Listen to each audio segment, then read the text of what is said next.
Je m'appelle Biran Tessi, je suis développeur logiciel. Donc, je suis développeur full stack, comme on dit. Un développeur capable de créer des applications web, mobile et desktop. Et aussi, je suis Baikat, comme on dit. Baikat, c'est farmer ou cultivateur en Wolof. D'accord? Ça, c'est pour D'accord. mes parents sénégalais D'accord. qui aiment bien le mot Baikat. D'accord. D'accord.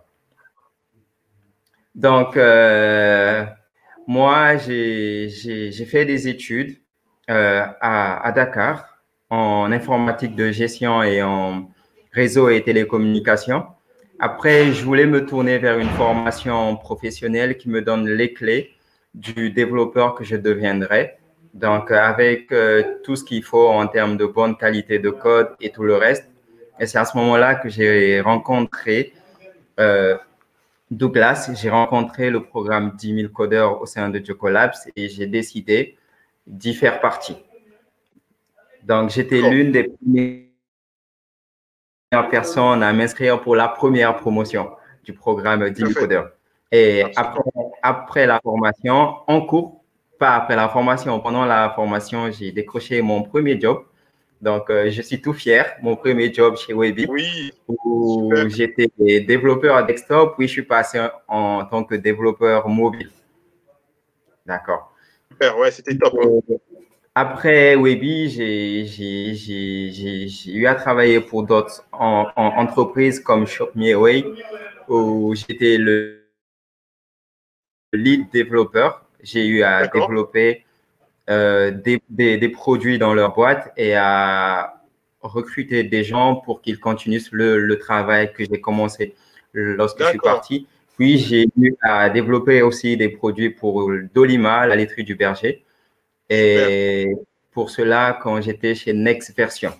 Next Version, c'est une entreprise aussi qui développe des logiciels avec des gens très, très calés qui D'accord. ont énormément d'expérience dans le milieu. D'accord. Donc, après toutes ces entreprises-là, j'avais toujours voulu faire l'agriculture, au fond. Parce que D'accord. je me rappelle en Oui. 2014, pendant un hackathon, on avait développé une chaîne connectée qui permettait de retracer un bœuf D'accord. pour éviter les vols.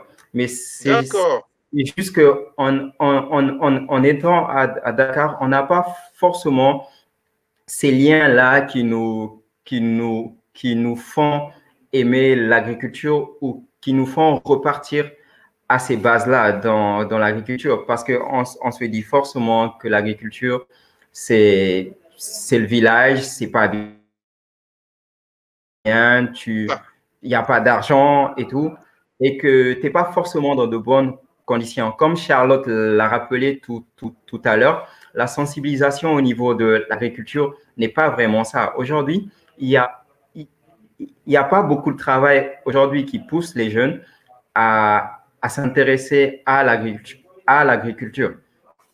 Donc, c'est un peu d'accord. ça en fait. Donc, moi, l'agriculture, j'ai toujours voulu le faire. Et pendant mes voyages au nord du Sénégal, à Saint-Louis, à Richard Toll, c'est là où j'ai en fait eu ce besoin-là de voir que l'agriculture, il y a un potentiel parce que je voyais forcément des gens faire de la patate, faire de la tomate, faire Oui. du riz Oui. même. Et ces gens-là s'en sortaient bien. Quand je Tout à leur fait. posais des questions, ils disaient que c'est avec cet argent-là qu'ils ont construit leur maison, qu'ils ont épousé des femmes, qu'ils arrivent à nourrir leurs enfants. Et après, D'accord. c'est là où tu te rends compte que, OK, tu es salarié. C'est Oui. vrai que pendant mes années de développeur, je suis quand même arrivé à un très bon niveau salarial. Franchement, je Oui. ne me plains pas. C'est vrai Oui. qu'au départ, quand Douglas disait quand on disait qu'on sera que notre premier job, on aura 200 000 et tout. Mais avant, je pensais que c'était beaucoup. Mais c'est vrai que Douglas disait que tu auras plus et tout. Mais j'ai eu plus que ça. J'étais bien à l'aise financièrement. Mais combien des fourchettes. Donne une fourchette, là. Les jeunes sont en train d'écouter. Ah, donne une fourchette. À 200 000 près, donne une fourchette. Pardon. En étant développeur après 3 ans d'expérience, par exemple. En étant développeur après 3 ans, je peux dire, je vais donner une fourchette, je vais dire entre 700 et 300. Je vais donner une fourchette entre 700 attention, c'est à Dakar. Hein. C'est à Dakar, c'est pas au Cameroun, c'est pas en Côte d'Ivoire. À Dakar, la vie est très chère, donc il faut faire attention. Oui, c'est à Dakar. Donc, c'est après tout ça que je réfléchissais toujours à faire l'agriculture.